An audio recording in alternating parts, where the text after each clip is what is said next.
एक गांव में एक बुढ़िया किसी जरूरत से शहर जा रही थी। रास्ते में उसे दो चालबाज ठग मिल गए। उन्होंने देख लिया कि बुढ़िया मालदार है और सोचने लगे कि इसे ठगने का कोई उपाय निकाला जाए। लेकिन बुढ़िया भी कोई साधारण और सीधी सादी नहीं थी। उसने भी जीवन के लंबे अनुभवों से बहुत कुछ सीखा था। वह पहले से ही सतर्क होकर चल रही थी। ठग जल्दी ही बुढ़िया से आ मिले और बड़े अदब से सलाम कर बोले, नानी अम्मा कहाँ जा रही हो? बुढ़िया ने जवाब दिया, जीते रहो बेटा, मैं शहर जा रही हूं। ठग बोले, हम भी शहर ही जा रहे हैं। अच्छा हुआ कि आपको संगत मिल गई, रास्ता बातें करते हुए आसानी से कट जाएगा।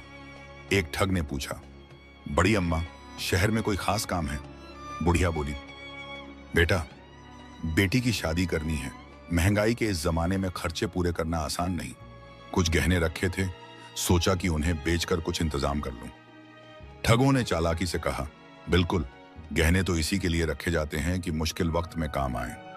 दूसरे ठग ने माहौल को हल्का करने के लिए कहा, अच्छा नानी अम्मा कोई अच्छी सी कहानी सुनाइए ताकि सफर मजेदार हो जाए। बुढ़िया ने मुस्कुराकर कहा, बात तो ठीक है, लेकिन अभी मुझे कोई अच्छी कहानी याद नहीं आ रही। पहले तुम लोग कोई कहानी सुनाओ, फिर शायद मुझे भी कुछ याद आ जाए। पहले ठग ने चालाकी से कहा, नानी अम्मा तो सुनी सुनाई कहानियों से जी भर गया है। इस बार मैं आपको अपनी आपबीती सुनाऊंगा, लेकिन एक शर्त है। अगर आपने इस घटना को झूठ समझा तो आपको हमें अपना एक गहना देना होगा। बुढ़िया जो पहले ही ठगों की नीयत भांप चुकी थी, समझ गई कि वे उसे किसी चाल में फंसाना चाहते हैं। उसने सतर्क होकर कहा, हाँ बेटा, अगर तुम्हारी बात सच्ची हुई तो मैं इसे झूठ क्यों कहूंगी। चलो सुनाओ अपनी कहानी, सफर भी कट जाएगा। पहला ठग कहानी सुनाने लगा। बचपन की बात है, मैं एक गली से गुजर रहा था। तभी मुझे रास्ते में एक लकड़ी की गेंद पड़ी मिली। ज्यों ही मैंने उसे ठोकर मारी, वह जादुई गेंद फट गई और उसमें से एक जिन निकलकर आसमान की ओर उड़ गया। मैं उसे हैरानी से देखता रहा, लेकिन अचानक वह मेरी नजरों से ओझल हो गया। जब मैंने जमीन पर फिर से देखा तो वही जिन मेरे सामने खड़ा था। जैसे ही मेरी नजरें उससे मिली, वह मेरी आंखों के रास्ते मेरे जिस्म में समाने लगा। जिन के मेरे जिस्म में समाते ही मुझे भी उड़ने की शक्ति मिल गई। मैं भी आसमान की ऊंचाइयों में उड़ने लगा। उड़ते उड़ते मेरी भिड़ंत एक उकाब से हो गई। उसने झपट्टा मारकर मेरी दोनों आंखें निकाल लीं और मुझे अपनी चोंच से मार मारकर समुद्र में गिरा दिया। ठग अपनी कहानी बड़े जोश से सुना रहा था कि अचानक उसने कहानी के असर का अंदाजा लगाने के लिए बुढ़िया से पूछा, क्यों नानी अम्मा? तो नहीं बोल रहा। बुढ़िया ने हल्की मुस्कान के साथ सिर हिलाते हुए कहा, मुझे पूरा यकीन है बेटा, तुम भला झूठ क्यों बोलने लगे? जिंदगी में इंसान को ऐसे ही अजीब और गरीब हालात का सामना करना पड़ता है। तुम बिल्कुल सच कह रहे हो। हाँ, आगे बताओ, समुद्र से तुम जिंदा कैसे निकले? ठग ने अपनी कहानी आगे बढ़ाते हुए कहा, जैसे ही मैं समुद्र में गिरा, मुझे महसूस होने लगा कि मेरा कद बढ़ता जा रहा है। लेकिन तभी एक विशालकाय मछली अपना खौफनाक जबड़ा खोले मेरी ओर बढ़ने लगी और अगले ही पल उसने मुझे निगल लिया। संयोग से कुछ ही देर बाद वह मछली एक मछुआरे के जाल में फंस गई। मछुआरा इतनी बड़ी और शानदार मछली पाकर बहुत खुश हुआ। उसी दिन शहर के कोतवाल के घर एक भव्य दावत का आयोजन किया जा रहा था और दावत के लिए मछली पकाने की जिम्मेदारी उसी मछुआरे को सौंपी गई थी। मछुआरा मछली को जिंदा ही अपने ठेले पर रखकर कोतवाल के घर ले गया। इतनी उम्दा और विशाल मछली देखकर कोतवाल ने मछुआरे को ढेर सारे इनाम दिए और तुरंत बावर्ची को बुलाकर हुक्म दिया कि इस मछली को अच्छी तरह साफ करके स्वादिष्ट पकवान तैयार किया जाए ताकि मेहमान इस दावत को हमेशा याद रखें। बावर्ची ने मछली की सफाई के लिए जैसे ही अपने औजार निकाले, मछली ने अचानक छलांग लगाई और झपट कर बावर्ची को पकड़ लिया। अगले ही पल मछली ने बावर्ची को जिंदा निगल लिया। बावर्ची के सहायक यह नजारा देखकर जोर जोर से चीखने लगे, जिससे कोतवाल साहब खुद वहां आ पहुंचे। उन्होंने तुरंत एक हकीम को बुलवाया और उसे आदेश दिया कि मछली का पेट बहुत एहतियात से छाक किया जाए ताकि बावर्ची सही सलामत बाहर आ सके। जब मछली का पेट काटा गया तो अंदर से सिर्फ बावर्ची ही नहीं बल्कि मैं भी सही सलामत बाहर निकल आया। हैरान करने वाली बात तो यह थी कि मेरी आंखें जो उकाब ने निकाल ली थीं, वे भी अब बिल्कुल सही हो चुकी थीं। मैं पूरी तरह स्वस्थ था और अपनी आंखों से सब कुछ देख पा रहा था।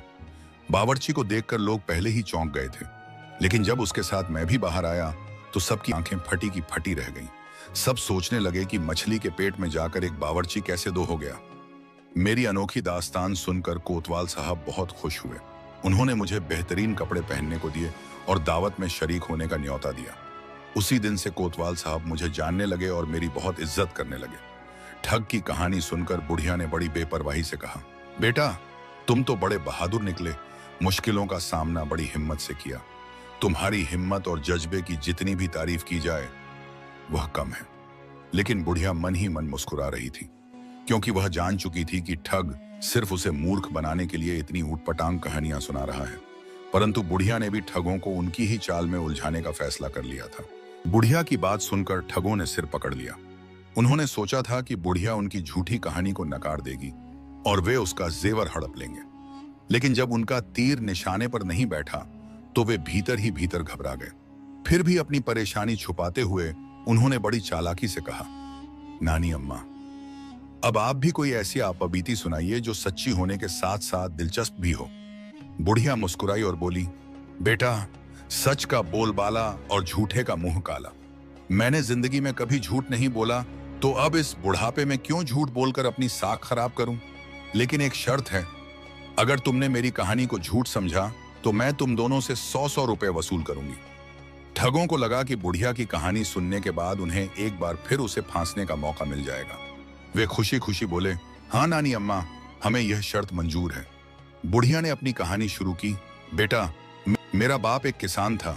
जब मेरी शादी हुई तो दहेज में उसने मुझे बैलों की एक जोड़ी भी दी। बहुत ही अच्छी जोड़ी थी। दूर दूर के गांवों से लोग उन बैलों को देखने आते थे। एक दिन खेतों में काम करते करते दोनों बैल आपस में भिड़ गए। एक बैल ने दूसरे के माथे पर इतनी जोर से सींग मारा कि गहरा जख्म हो गया। बहुत इलाज करवाया पर घाव भरने का नाम ही नहीं ले रहा था।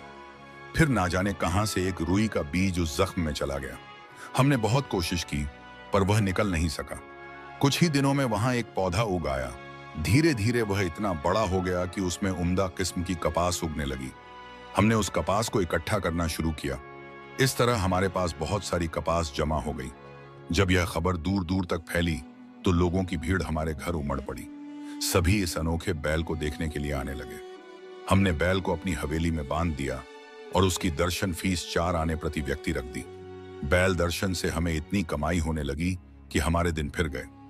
इतना पैसा जमा हो गया कि हमने कई औरतों को रुई धुनने पर लगा दिया, चरखों पर सूत काटना शुरू करवा दिया और बुनकरों से कपड़ा तैयार करवाने लगे।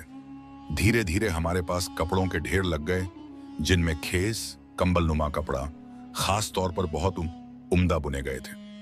एक दिन जब हमने कपड़ों का हिसाब लगाया तो पता चला कि 2 खेस चोरी हो गए हैं। बहुत तलाश की मगर आज तक उनका कोई पता नहीं चला। इतना कहकर बुढ़िया ने ठगों की ओर गहरी नजरों से देखा और बोली, बेटा खुदा झूठ न बुलवाए, जो खेस आज तक गायब थे वही तो तुम दोनों ने ओढ़ रखे हैं। शराफत इसी में है कि फौरन इन्हें वापस कर दो। बुढ़िया की यह बात सुनकर दोनों ठग सकते में आ गए। वे एक दूसरे की शक्ल देखने लगे। शर्त हारने के डर से उन्होंने बिना कोई हीला हवाला किए झटपट अपने अपने खेस उतारकर बुढ़िया को सौंप दिए। बुढ़िया ने दोनों खेस संभालकर अपनी कहानी को आगे बढ़ाते हुए कहा, तो हाँ बेटा, इसी कपास से एक जुलाहे ने ऐसी बेहतरीन मलमल तैयार की थी जिसे लोग पगड़ियां बनाने के लिए हाथों हाथ खरीद ले जाते थे।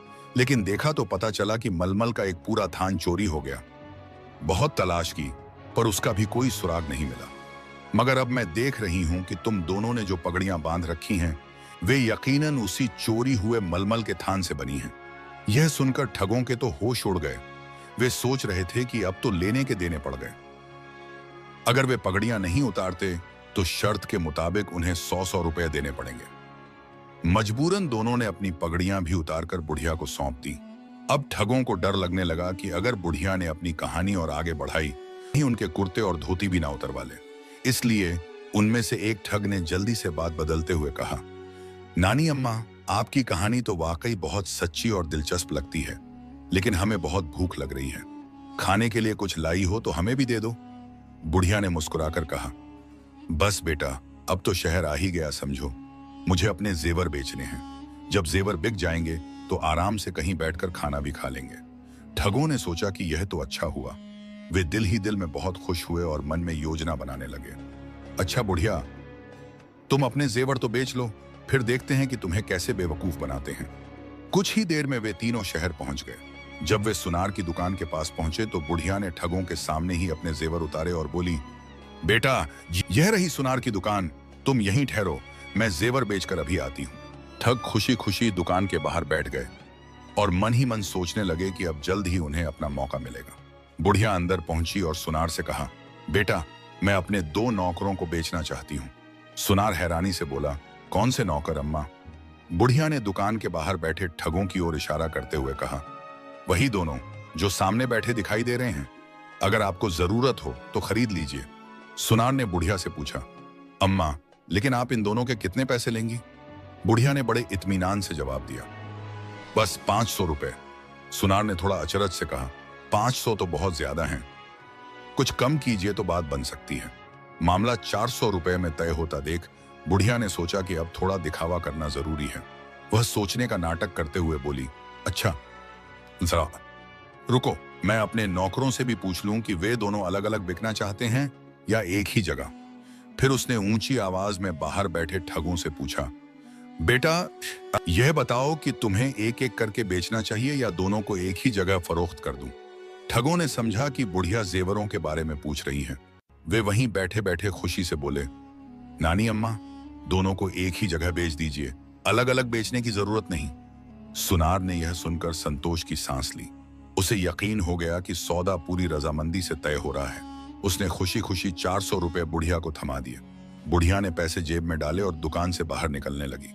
तभी ठगों ने फिर से कहा, नानी अम्मा, भूख तो पहले से ही लगी थी, अब तो मिठाई भी खाएंगे, जल्दी से हमारा मुंह मीठा कराइए। बुढ़िया ने मुस्कुराकर जवाब दिया, घबराओ मत बेटा, तुम्हें खाना भी मिलेगा और मिठाई भी, बस यहीं ठहरो। जाते जाते एक ठग ने फिर आवाज लगाई, बड़ी अम्मा, मिठाई जरा ज्यादा लाना। बुढ़िया ने हंसते हुए कहा, फिक्र मत करो बेटा, और फिर धीरे धीरे उनकी नजरों से ओझल हो गई। अब दोनों ठग मिठाई के इंतजार में वहीं बैठे गप्पे हाँकने लगे। इधर सुनार ने जब देखा कि उसके नए नौकर बाहर बैठकर आराम से बातें कर रहे हैं तो उसने उन्हें अंदर बुलाया और डांटना शुरू कर दिया। पहले तो दोनों ठग सिर झुकाकर चुपचाप सुनार की डांट सहते रहे, लेकिन जब उन्हें पूरा माजरा समझ में आया तो उनके होश उड़ गए। अब पछताने के सिवा कोई रास्ता नहीं था। यह उनकी जिंदगी का पहला मौका था जब उन्होंने महसूस किया कि वाकई कभी कभी शेर को भी सवा शेर मिल ही जाता है। यह कहानी आपको कैसी लगी कमेंट करके अपनी राय जरूर दें। उम्मीद है यह कहानी आपको बहुत पसंद आई होगी। यदि वीडियो पसंद आई हो तो वीडियो को लाइक और चैनल को सब्सक्राइब जरूर करना।